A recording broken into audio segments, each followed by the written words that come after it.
Kembali di Kompas Petang, Saudara. Warga korban banjir di Kudus, Jawa Tengah mulai terserang berbagai penyakit. Salah seorang di antaranya dievakuasi menggunakan rakit ke rumah sakit. 3 kali, Pak. Korban banjir yang sakit dievakuasi menggunakan rakit dari rumahnya di Desa Jatiwetan. Korban memilih bertahan di rumahnya dan tidak mengungsi hingga jatuh sakit dan harus dirawat di rumah sakit. Banjir merendam 13 desa di 3 kecamatan di Kudus sejak pekan lalu. Salah satu penyebabnya adalah pendangkalan Sungai Wulan.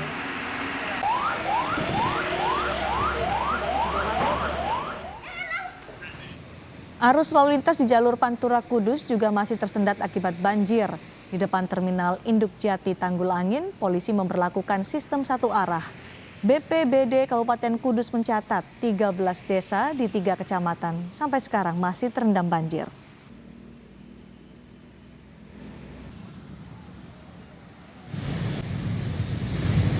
Tidak hanya jalur Pantura di Kudus yang terendam banjir, di Pekalongan, Jawa Tengah, sejumlah kendaraan yang menerobos banjir di jalur Pantura mogok. Salah satu wilayah yang terendam banjir adalah kawasan Sepacar Tirto.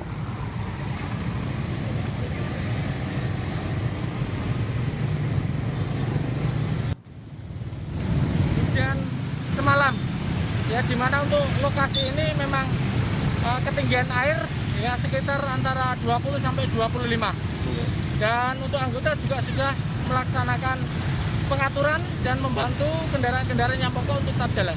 Nah, ini untuk beberapa kendaraan memang khususnya sepeda motor banyak yang mogok dan kita bantu. Dan kondisi terkini banjir di Kudus, Jawa Tengah serta penanganan korban banjir akan kami tanyakan langsung ke jurnalis Kompas TV Iwan Miftahudin. Iwan, bagaimana kondisi banjir di Kudus sore ini? Apakah sudah surut? Ya, baik, Cindy dan saudara, hingga sore hari ini kondisi banjir yang melanda di Kudus sejak sepekan yang lalu ini masih menggenangi 13 desa di 3 kecamatan. Di antaranya adalah Kecamatan Mejobo, Kecamatan Undaan, dan Kecamatan Jati. Dari ke-13 desa ini, pemerintah daerah sudah menyiapkan beberapa titik pengungsian dan sebagian dari warga sudah mulai mengungsi dari hari Sabtu kemarin. Namun banyak juga warga yang masih memilih untuk bertahan di rumah dengan alasan mereka adalah sambil menjaga harta benda yang mereka di rumah. Nah, pada siang tadi kebetulan saya mendapatkan proses evakuasi warga yang mulai sakit karena memilih bertahan di rumah dengan kondisi banjir. Petugas pun harus membawa pasien dengan menggunakan rakit dibantu dengan warga untuk segera mungkin membawa mereka ke rumah sakit. Dan sampai saat ini memang pemerintah desa juga menyiapkan PAM Swakarsa yang di situ nanti menjaga para warga yang misalkan ada butuh bantuan itu bisa langsung mengcalling di call center yang disediakan di masing-masing posko pengungsian. Sementara itu ratusan warga yang masih memilih bertahan di pengungsian ini juga sudah mulai terserang penyakit gatal, kemudian batuk-batuk dan kepala pusing. Kemungkinan mereka lebih banyak karena masih kurang istirahat ya karena di posisi pengungsian sehingga banyak warga yang sudah mengeluh merasa sakit. Demikian, Cindy. Jadi bagaimana pemenuhan obat-obatan, pemenuhan juga fasilitas medis di pengungsian untuk mereka yang mulai sakit ini, Iwan? Sampai saat ini dari PMI maupun dari BPBD sudah menyiagakan posko kesehatan di seluruh titik pengungsian.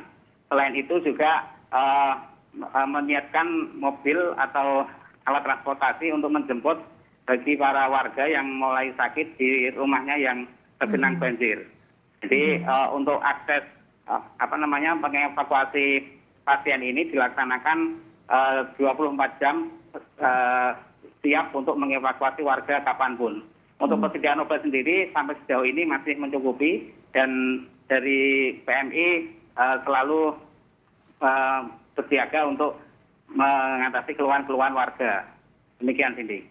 Iwan, banjirnya juga merendam jalur Pantura di Kudus. Lalu apa yang kemudian dilakukan oleh pihak berwenang agar lalu lintas di jalur Pantura ini tidak terhambat oleh banjir?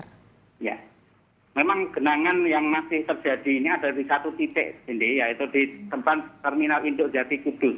Di sini untuk jalur lingkar selatan yang biasanya dilewati oleh kendaraan besar terpaksa belum bisa dilewati, artinya ditutup. Nah, sementara itu untuk mengalihkannya, petugas hanya membuka satu lajur yang itu dari arah Kota Kudus menuju ke Semarang. Sedangkan untuk lajur sebaliknya dari Semarang ke Kudus ini dibuka sistem buka tutup apabila ada penumpukan di kendaraan dari arah Kudus. Jadi misalkan ada arah penumpukan kendaraan, nanti lajur di sebelah Semarang menuju Kudus ini akan dibuka dua jalur secara bergantian. Jadi untuk menghindari kemacetan yang terjadi. Seperti itu gambarannya sendiri. Baik, terima kasih Iwan Miftahudin soal banjir yang melanda Kudus, Jawa Tengah. Terima kasih Iwan.